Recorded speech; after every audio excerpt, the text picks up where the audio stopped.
This is CPM Precalculus Chapter 2, number 129. So here we're asked to find the width of each rectangle for the interval and given number of rectangles, right? So for A, we're given a region, right, an interval, and a number of rectangles. Here we're given 20. So the important thing to know, right, is the magic equation for the width is just we divide up the interval, the length of the interval, and divide it by the number of rectangles. Or we can think of it as the width is equal to, for each rectangle, b minus a over n, right? So for part A, we're given this interval, and we know the starting point is 0, and the stopping point is 5, so that's our little a and our little b, and the number of rectangles is our n. So the width is equal to b minus a over n, the magic width formula. It's not really magical, it's very practical. B we know is 5, minus a we know is 0, and n we know is 20. So that's equal to 5 over 20.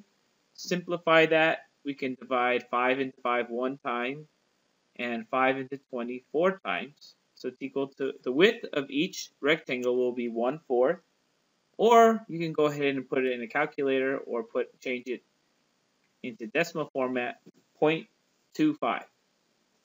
Alright, so this is how you find the width for each one of these. Let's move on to B. Okay, if you want to just skip along and not watch this, go ahead and do them all yourself. So B, again, we have a region and a number of rectangles. So we know this is starting point A, stopping point B, number of rectangles n. So our width, the width of each rectangle is going to be b minus a over n, plugging in our values, 10 minus 1 over 25, and that's equal to 9 over 25, okay? Or plug in your calculator, it should be 0.36 something.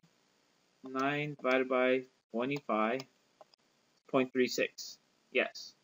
Okay, so either way, the width of each rectangle is either 9 25ths or 0.36.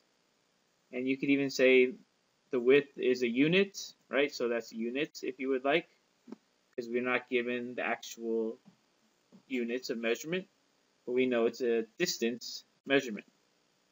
All right, C. Again, we're given this interval. So this starting place is A, stopping is B, rectangles n, right? So our width of each rectangle, not width, but width, is equal to b minus a over n. B is 5, minus -3 is our a, over 100. This becomes plus, so that's 8 over 100. We can go ahead and divide 4 into these. Well, we could just go ahead and do 2 first. So 8 goes into 2 4 times. 100 divided by 2 is 50. Again, divided by 2, we get 2 over 25 when we go ahead and simplify this, right? And that's going to give us 0.08 in our calculator. 2 divided by 25. Yes, 0.08. 0.08 units. So either one of these is going to be correct. This is the length of the width of each rectangle for this interval broken up into 100 rectangles. All right, and finally we have part D. We're having, don't let these variables confuse you, right? This is still our starting place for our interval. This is still our stopping place for the interval, and this is still the number of rectangles n.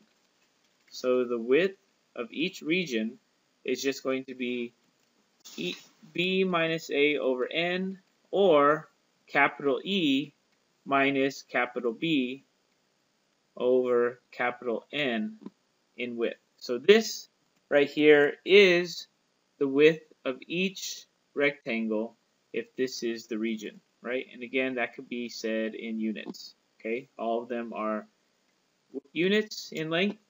And that ends for us CPM Precalculus Chapter 2, number 129.